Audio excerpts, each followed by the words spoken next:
Do you sometimes feel suffocated by the weight of all the unnecessary purchases you make? Today, I'm going to share with you 10 things I stopped buying that not only saved me money, but also brought a sense of freedom and fulfillment into my life. Stick around because these changes might just transform your financial landscape and mindset. Hello everyone, welcome to my YouTube channel. Here I talk about personal growth in a gentle way. If this resonates with you, consider subscribing to watch my future videos as well. The first thing I stopped buying is supplements. To be honest, right now, I only buy vitamins and supplements that are 100% necessary for me. How do I know that a certain supplement or a certain vitamin is necessary for me? I go to the hospital, I get my blood drawn, and I see all the results. That's it. I went to the doctor a few months ago and I saw that I needed to continue taking vitamin B12. I saw that and was like, yeah, I know. I probably do need to continue taking vitamin B12 because I'm vegan. And that's pretty much it. That's the only supplement that I need and I am taking right now according to my results. I think right now a lot of people are obsessed with buying a lot of different supplements and vitamins because they think it is absolutely necessary. I think your doctor is gonna help you determine what's necessary for you. Sometimes we don't even know how much of a certain supplement we need to be taking. Again, you can ask all of these questions when you go to the hospital.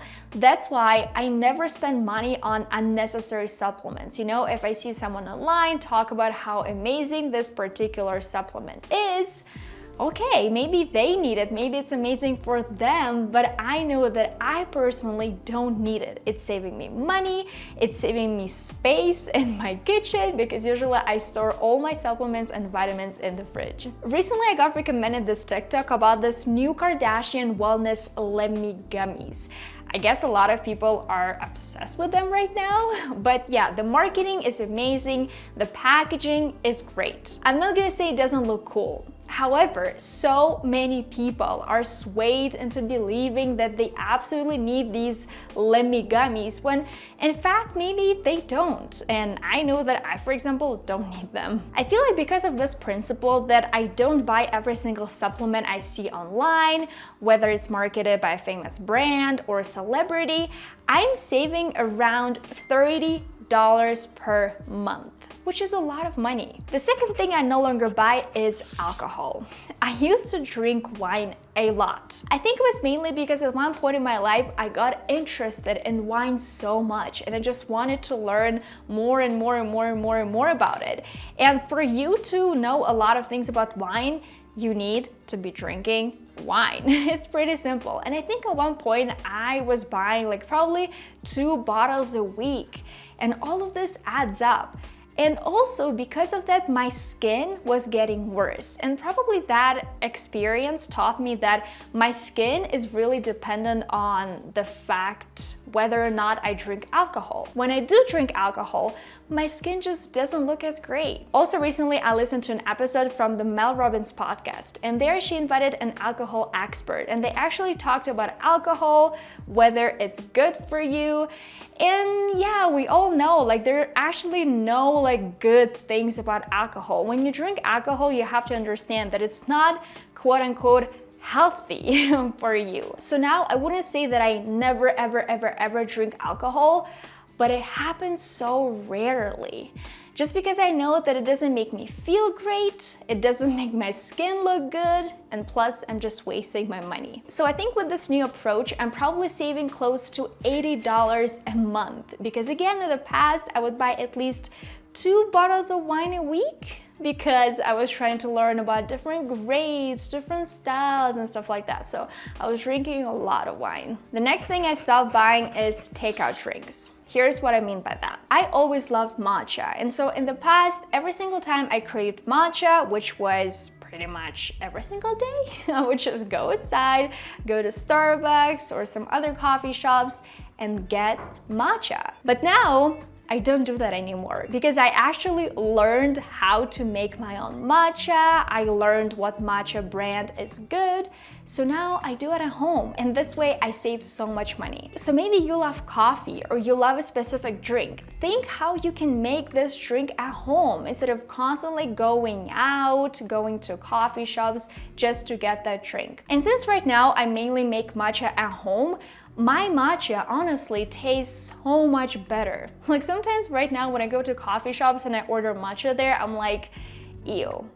I honestly can't drink that. Now I would say I save around $40 because I never drink coffee and I make matcha at home. Now I want to take a second to talk about our sponsor today, Magical AI. Magical is a free productivity Chrome extension that sets up in seconds. It uses AI to automate all the boring work you do every day and save you time and money, like writing emails and messages or updating forms and spreadsheets. Magical can save you up to 10 hours a week, and it works on a lot of different websites. Let's say you charge $30 per hour, so you'll be saving close to $300 thanks to Magical AI. The 3 features of Magical I absolutely love are templates, AI reply, and transfers. As a content creator, I use templates very often to receive feedback from brands on my video scripts. Every time I tap a // I get to choose from a template I have already saved, like asking for feedback. AI reply works on Gmail, LinkedIn, Facebook Messenger, WhatsApp, Bumble, and Etsy. I use it when I communicate with people on Gmail, LinkedIn, and WhatsApp. This feature in particular helps me save a lot of time when I'm working. And finally, we have transfers. This feature of Magical is pretty crazy. Let's say I'm planning a trip. I use transfers to create a spreadsheet of all the possible Airbnbs I would like to stay in. I just open all of these Airbnb tabs and I click transfer, and with a click of a button, I have a spreadsheet. If you want to give Magical AI a try too, make sure to use my link in the description and in the pinned comment. The next thing I stopped buying is books. Hear me out. I stopped buying hard covers a long time ago, unless it is a very special book for me. I don't want to say that I don't have any books in my apartment because it's just absolutely not true. I do have a few physical copies, but most of the reading I do happens on my e-reader. I love my reader, it's amazing. The brand is Kobo. I know Kindle is a very popular brand as well. To be honest, when I was choosing my e-reader, I was just like, I like it, I'm gonna get this one. I have no idea if it's better or worse, but it works amazing and I absolutely love it. If you have a Kindle, for example, you can get Kindle Unlimited, and this way you can save a lot of money, especially if you read a lot. And I read a lot. I also use Blinkist because this resource helps me understand whether I like the book before I actually invest into purchasing it. Because sometimes, I know it happened to all of you guys too, you see a book online, you think it's gonna be super interesting or it's gonna solve all of your problems, you buy it, and then it's just not good, or all the information is kind of outdated. So what do? So you just wasted all this money. With Blinkist, I skim through a book, and sometimes I don't even invest into the full version because I realized that I've already learned everything. And it happens especially often with non-fiction books, like self-help books, because a lot of them kind of repeat the same idea, but in different words. I think when I stopped buying physical books, at first I was maybe a little bit sad because I do like this feeling of, holding an actual book, smelling the pages and stuff like that. But now it's so much easier for me to travel, and I think I save around $30 a month, which is a lot of money. Moving on to the next thing I stopped buying to practice financial minimalism, trendy tech. Oh my God, it was so hard for me to come to this realization that I actually had to stop buying trendy tech because I'm a YouTuber. I film content all the time. And so every single time I see a new camera, especially a trending gadget, a trending camera online, I'm like, I need it. Like, I literally need it right now. I'm gonna place an order right now. But because of that, I was spending a lot of money on things that I never used. For example, I have one camera lens that I literally never ever used. Yep, and I bought it. I think I bought it because I didn't do enough research. It was definitely not like a trendy thing. I just saw a lens and I was like, oh, I need it. And I bought it. but I didn't actually need it, if you know what I mean. So now I try to ask myself this question. Is buying this product going to help me to do my work better or potentially make me more money? If the answer to all of these little questions is yes, then I buy this product. I remember a few months ago, I became obsessed with Apple AirPods Max. I knew that I wanted to buy a pair, but then once I started doing more and more research, I realized that it was just another trendy tech, and a lot of people have so many complaints about this product. And then I realized that I actually had to buy other headphones if I wanted to have a good experience. You have also guys probably seen this cool DJI camera that's been trending on social media recently, DJI Osmo Pocket 3. And I'm still like thinking about buying this camera. Like even right now recording this video for you guys, I just can't stop thinking about this camera because I want it so bad.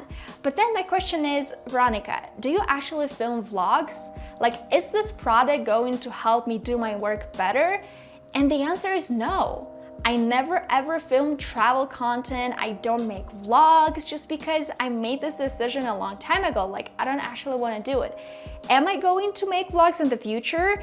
I don't know, maybe, but not right now. So I know if I buy this camera, I know it's so cool, I know it's so amazing, but it's not gonna help me do my work better and it's not gonna make me more money. So I always think about these four things: necessity, effectiveness, price, and durability. And I think this new mindset of buy it right or buy it twice helps me save a lot of money when it comes to professional gear. The lesson with a lens that I never used is learned. Here I save around $200 per month because tech is expensive. And oftentimes we see so many new cameras, so many new gadgets coming out like literally every single month. And if I buy every single thing every single month, whew, it's definitely gonna make me broke. The next thing I stopped buying is paper products. So I don't buy paper plates, paper towels. I try to use cloth napkins, for example, in the kitchen. Everything I use is kind of reusable. I can always wash it, just put it in the washer, and all of these napkins can be used again, and again. When it comes to makeup, I swapped out cotton rounds for reusable makeup pads. And that was something that I wanted to do for so long, but I couldn't find good quality makeup pads. And once I found them, they're black, they're good quality. Again, I can throw them in the washer when I'm done. It's perfect. I don't have to buy cotton rounds every single time. The packaging is usually plastic. The cotton rounds themselves are a single-use product. So this way I'm doing something good in terms of not purchasing all of these single-use items over and over again. And also I'm saving myself a lot of money this way because the products that I already have can be used a lot of times, over and over again. We can basically call this category disposable items. I do the exact same thing with bags when I go grocery shopping. There's this amazing company that makes super small bags that I love. I can put them in my purse, even in my little purse. I can just put it and I can make sure that I have this bag if, you know, I'm just outside, I'm walking, I'm like, oh, I feel like I need to buy bananas or something. And I know that I have this reusable bag in my little purse. The company is called Nano Bag and I absolutely love their shopping bags. So I think with this strategy, I probably save close to $20 a month. Now let's talk about excessive beauty treatments. I decided to call this category excessive beauty treatments because I do spend money on some beauty treatments because I like it, it gives me energy, it makes me feel good. For example, I love getting massages and for me, it's 100% worth it. I know for some people, they will put massages into this excessive beauty treatments category, but for me, it's not excessive. It's something that I need because I work in front of my computer a lot and you know, I just love getting massages. Professional massages are the best. I also get laser hair removal, which can be a pretty expensive treatment, but again, for me, it's absolutely worth it. I think with all of these things that I'm mentioning in this video, for me, it's very important to understand what is important for me, like in my life. What do I value? And the things that I value a lot, I'm gonna spend money on those things. When I think that some product is not giving me anything back, like I bought it, I spent my money on it, and it's just like not giving me the result I wanted, of course I'm gonna stop buying it. But when it comes to massages, when it comes to laser hair removal, I know that these things are important for me, and that's why I spend my money on them. But of course, there are some beauty treatments that I stopped getting. I stopped getting my nails done, and to be honest, now they look so much stronger and healthier. Yeah, I love my nails. Of course, they are short right now because I used to have extremely long nails, but right now every time I look at my nails, I know that they're healthy, I know that they're strong, and it's something that's important for me. I also don't get hair extensions, I don't get eyelash extensions. All of those things are just not for me. My hair, I would say, is naturally fine. So at some point in my life, I was kind of thinking of getting hair extensions, but then I talked to a lot of people and they all told me that once you start getting hair extensions, it's very hard to go back to your natural hair. And I love my natural look. Like, I don't actually want to become like so dependent on hair extensions that I don't like my natural hair. I also started to minimize how much makeup I buy. I love this clean girl makeup look or this clean girl aesthetic. And for this makeup look, I don't need a lot of makeup. Like, I can reuse the products I already have. It's very simple and it's very clean, it's glowing, and I like it. When it comes to this category, it's kind of hard for me to tell you exactly how much I think I'm saving, but I would say closer to $100 per month, because getting your nails done, getting your toes done, those things can be pretty expensive. Let's move on to category number 8. Celebrity skincare. I recently started using Korean skincare, and honestly, I'm obsessed. But before Korean skincare, I was using CeraVe, something very simple, something that I know works. I honestly never wanted to experiment with celebrity brands, even though there are so many amazing brands like Rhode, for example, by Hailey Bieber. But I don't know. For me, I can never be 100% confident that that product is gonna work amazing on my skin. Now with Korean brands, for example, yes, they work amazing, I love them, and I can spend a lot of money on the products I know work. I think oftentimes celebrity products get a lot of hype because they're made by a famous person, right? A famous person, a celebrity, comes up with this face wash, let's say, and they start selling it and a lot of people buy it. And yeah, I know a lot of people like it, but there are also people that don't like it. And honestly, I don't want to be like that person who doesn't like it and I already spent all my money on this product. Whereas I know if I bought a Korean face wash, it would have worked amazing. My principle here is if a product stands the test of time, then I will consider trying it. For example, I have some Rare Beauty makeup by Selena Gomez. And yes, this makeup was created by a famous person, but this makeup is actually amazing. I love a lot of her products. Analyzing this category, I would say it's kind of hard for me to calculate how much money I'm saving exactly. So let's just say hard to calculate because I know a lot of people spend a lot of time on skincare. Every single month, some kind of new product is coming out, you see something on TikTok and you're just like, I need it. So let's just leave it like this. Hard to calculate. We have 2 more things to talk about. So the next category is candles. I stopped buying candles because I think you can buy so many candles literally every single month. You need to buy a new candle, you finish the whole jar, and then you run to the mall because you need to buy a new candle. And oftentimes you buy 2 or 3 instead of just 1. I do love when it smells nice in my apartment, so I replaced all the candles with an essential oil diffuser.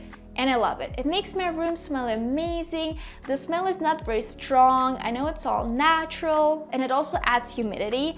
And here where I live, it's not very humid. The air here is mostly very dry, so buying a diffuser was a very good decision. I know what you might be thinking. Sometimes people buy candles because they want to set the mood, if you know what I mean. So if I want to set the mood, I will buy some simple, cheap candles, and then I will use my old diffuser for a nice smell. There are some candle brands that are pretty expensive, and when I think about buying a candle that costs, I don't know, $50, I'm like, what? No thank you. Yes, investing into essential oils and an oil diffuser at the beginning cost me a pretty penny, but I think right now I'm probably saving around $10 a month because I don't buy candles all the time. And finally, I stopped buying single-use menstrual products. Instead, I use both menstrual cups and reusable pads.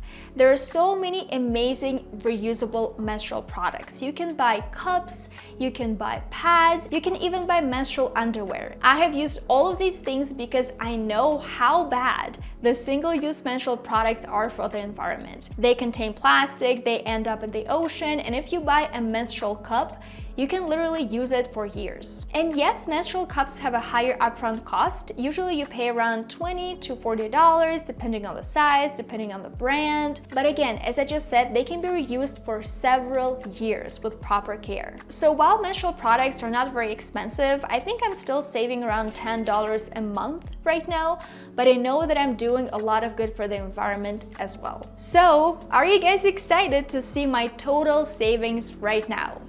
Drum roll, please. I think I save around $520 a month.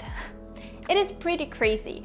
$520 a month or $6,240 a year. That's a lot of money being saved. The main takeaway I want you guys to remember from this video is that financial fitness doesn't mean living like a Scrooge. You can have fun with your money when you can and when you know it aligns with your values. These things are important to remember. And at the end of the day, my ultimate purchasing decision is usually when I think I want to buy something, I wait 2 weeks to buy it. And this time helps me really think about this purchase. Do I need to buy this product? Is it going to help me? Is it going to make me money? If the answer is no, I don't buy it. Thank you guys so much for watching this video. Don't forget to check out Magical by clicking my link in the description. If you like this video, don't forget to give it a thumbs up and subscribe to my YouTube channel. If you're thinking about what to watch next, something that is related to money, my money mindset, please check out this video right here. You'll enjoy it a lot.